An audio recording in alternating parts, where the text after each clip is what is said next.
జై శ్రీమన్నారాయణ. ఇవాళ 4వ పాసురం గురించి తెలుసుకుందాము. ఒకసారి పాసురాన్ని అన్వయిస్తాను.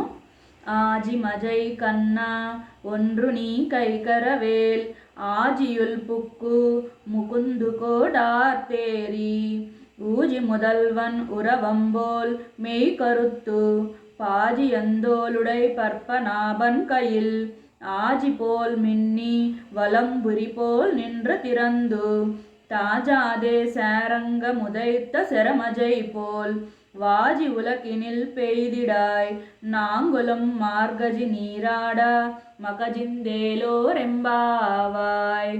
నిన్నటి పాసురంలో మనకి గోదాదేవి పాడి పంటలతో వానలు బాగా కురవాలి, అలా దేశం సమృద్ధిగా ఉండాలి అని చెప్పింది. ఇవాళ పాసురంలో ఏం చెప్తుందంటే ఆ వాన ఎలా పడాలో చెప్తుంది. ఓ వర్షదేవుడా, వర్షానికే నిర్వాహకుడైన ఓ కన్నా అని పిలుస్తుంది ఇవాళ స్వామిని కన్నయ్య అని.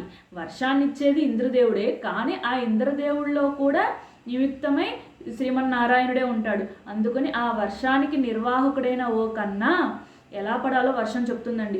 ఓ మేఘమా, నువ్వు నడి సముద్రంలోకి వెళ్ళి అంత లోతుగా ఉన్న నీటిని అంతా తాగి ఆకాశం అంతా నీ శరీరాన్ని పరుచుకో.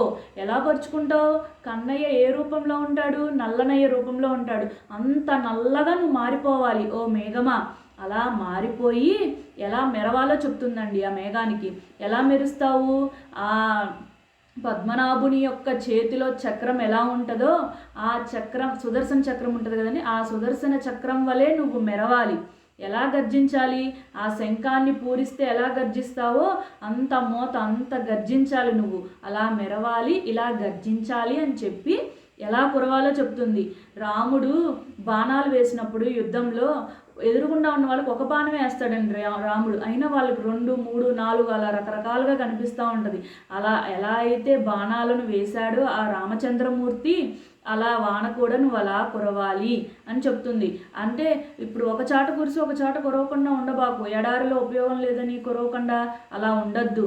నీ వాన వల్ల అందరూ సంతోషంగా ఉండాలి, ఎవ్వరూ బాధపడకూడదు అని చెప్పి అలా మెరవాలి ఓ మేఘమా. నువ్వు నీళ్ళని అలా తాగి అలా చక్రం వలె మెరిసి శంఖం వలె ఉరుములాగా ఉరిమి అలా బాణాల వలె నువ్వు కురవాలి అని చెప్తుంది ఈ పాసురంలో మనకి గోదాదేవి.